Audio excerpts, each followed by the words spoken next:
Hello, and welcome to my channel. My name is Jonathan Cohn, and today I will be discussing my top 5 Star Wars Legends book series. Now, I have to preface this by saying I will not be including any Legends novels that are standalone books. Books that aren't part of any series necessarily, that are just standalone on themselves, and you can read them without reading anything else. I am just focusing on series in this video. I will have a video very soon focusing on the standalone novels, and I wanted to make that distinction because I want it to be clear that some of the standalone novels are some of my favorite books in Star Wars, but today I'm just talking about my favorite series overall, so I'm not necessarily going to be focusing too much on individual books in a series, talking about the whole concept as a whole. So the first series I'll be talking about today, my number 5 on my best list, is the Legacy of the Force series, which was written by Aaron Alston, Karen Traviss, and Troy Denning. This is a 9-book series. Each author wrote 3 books in it. Aaron Alston essentially wrote the first book in each trilogy. Karen Traviss wrote the middle books, and then Troy Denning wrote the third and final books of each arc.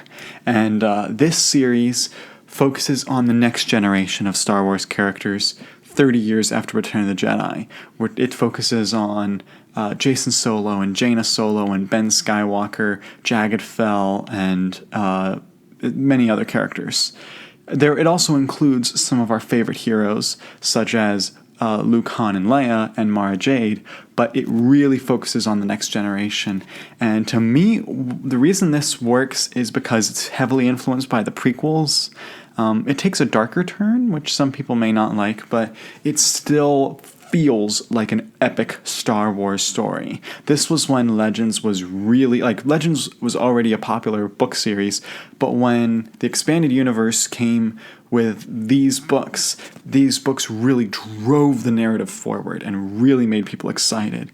And so that's why this is the number 5 book on my list. It's very good. My problem is that the books all felt they were lacking something. I think that there was a certain cohesiveness that they had that helped them, but also there were times when it didn't help them, and the books all started blending together. The next books on my list, my number 4, is going to be the Hand of Thrawn duology, which is written by Timothy Zahn. These came out in 1997 and 1998, and these were the final books in book series of the Bantam line of Star Wars books, I should say. Ooh, that's a faux pas. When Bantam books had the line from about 1991 to 1998, they produced quite a lot, starting with the Thrawn trilogy, and they ended it with Timothy Zahn's Hand of Thrawn duology.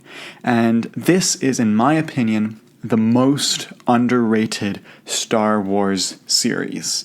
These books are phenomenal, and I really enjoy what Timothy Zahn did here. One thing that's interesting is that it was supposed to be one book, and it was going to be the final book in the series. And Timothy Zahn got about a third of the way through his outline and realized he had a whole book worth. He had 100,000 words, which that became Spectre of the Past. And so he proposed, since Phantom Menace got pushed back a year, he said, why don't we push back my books and make them 2 instead of just 1? And so that's why we have Spectre of the Past and Vision of the Future as the 2 books for the Hand of Thrawn duology. One of the things that makes this great is you have this kind of triumvirate of villains who are all trying to form Thrawn. You have the politician who has the power. You have a military genius who's only like a major. And then you have this guy who's an actor who has blue skin or blue paint that he puts on to look like Thrawn. And it takes 3 people to form one Thrawn. And it really reminds me of the triumvirate from ancient Rome, and it just reminds me it shows how powerful Thrawn himself is, that it takes 3 top-notch people to make one of him. And so this series, it involves Luke and his relationship with Mara Jade. It involves the Bothans and a big crisis that happens there. This duology has some great action scenes as well, some great military and political scenes between the New Republic and the Empire and the Remnants. I just remember reading this duology and just having a smile on my face from beginning to end. It is just such a good duology. The stuff between Luke and Mara Jade alone is worth the price of the books. Just that subplot alone. And there are some familiar faces from other Star Wars series as well, by the way. Now, number 3 on my list, it's a huge series, so I don't have all the books to show, but I will just do as I did with the Legacy of the Force and just show one of them, and that is the new Jedi Order series. This series is very long. There's 18 novels, and then there's several short stories and novellas that tie into it. But this is a book series that was published from about 1999 to about 2003, and this was the beginning of the Del Rey era. When Del Rey took over from Bantam in 1998 and 1999, Del Rey decided to go big and go bold and do something that had never been done before, do a big, huge series. They wanted to do like 30 novels. It ended up getting a bit cut, but they wanted to do 30 novels in this big overarching series, and they wanted to kill off one of the main characters at the beginning to let people know they meant business. And that was very controversial at the time. A lot of people are mad about what they did to a certain character, which, I mean, it's been 20 plus years, so I guess I could spoil it. I'm not going to. There is a great podcast about this from Full of Sith, where they actually brought on R.A. Salvatore and they brought on Michael Stackpole to discuss why they made the decisions in this series, and it is an excellent podcast. But this book series really revolutionized how Star Wars storytelling was happening. If it hadn't been for this series, we would not have had the Legacy of the Force or the Fate of the Jedi series, which were also very good. But the new Jedi Order, when it hit its greatest points, it was huge and epic. And then there were other points that it really didn't hit as well. So if we're taking the greatest points by themselves, it could be some of the best Star Wars storytelling ever. But the problem is it has so many weak books that it kind of puts it in the middle, and which is why it only reaches my number 3 spot instead of my number 1 spot. Some of my favorite books in the series include Balance Point by Kathy Tyers, which I feel like that book is really underrated and really starts to show the inner dialogue of Jason Solo and his argument between light and dark really well. And then another great novel it's a duology by Greg Keyes in this series. The Conquest is named in one of the books. I forgot the name of the other one. Those books are also very good. Star by Star by Troy Denning, also excellent. And my personal favorites in the series, it's one specific book. It is by Aaron Alston. It is the first of his duology that he did for the new Jedi Order series.